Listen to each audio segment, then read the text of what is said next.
Islamic cleric Sheikh Abubakar Ahmed Gumi has said he cannot be arrested or prosecuted for interacting with bandits in the north.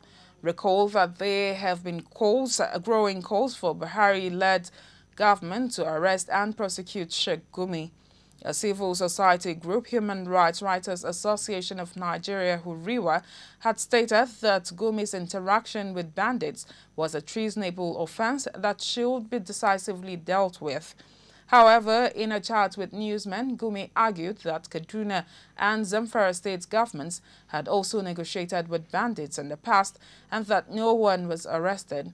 The cleric also disclosed that his interactions with the bandits were done in the presence of government officials, and as such he does not see how he can be arrested.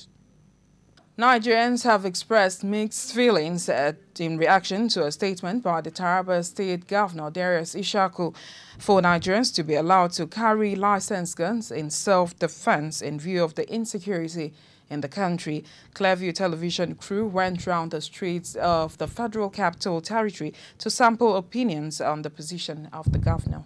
It's no longer news that the country is faced with the threats of banditry, terrorism, kidnapping, and other forms of criminality.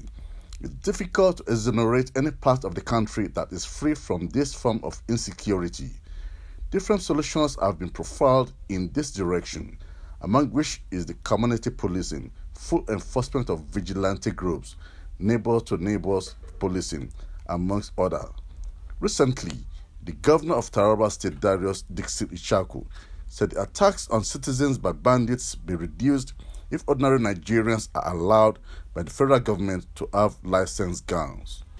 We as leaders have given our advices severally as to the change of the security architecture.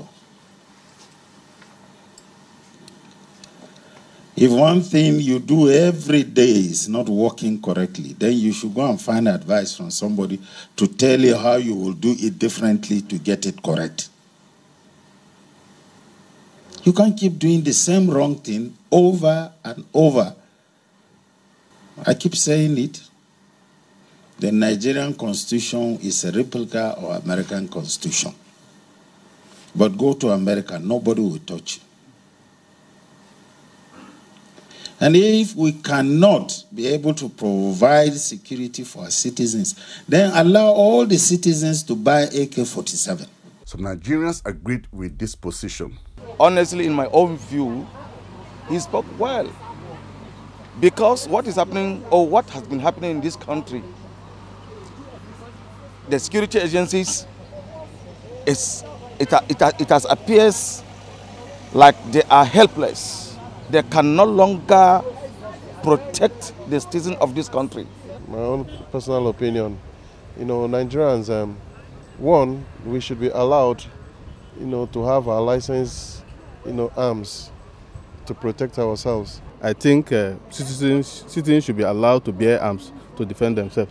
There were some dissident voices and some were of the opinion that Nigerians were not ripe enough to carry licensed guns. If somebody of that caliber will call for everybody having guns, I think that's calling for anarchy. We should control the system than making the system worse. It's out of place. It will be lawless. Before people can carry arms, it's not only licensing and carry arms. You must be trained as to the code of conduct of carrying the. If not, there could be accident in the home. You could shoot your wife. You could shoot your children. When you license Nigerian citizens to gun, I believe there will be more crime. What I see they are saying is that these people are carrying AK-47. So we should also be allowed to carry AK-47. That advocacy is just trying to establish fire for fire. But you see, it's not just enough to say, okay, you are licensed to carry a gun. How can you be trained to handle that gun? The federal government had continuously reassured Nigerians that the security agencies are on top on their games. Niyi Marayesa reporting for Clearview Television.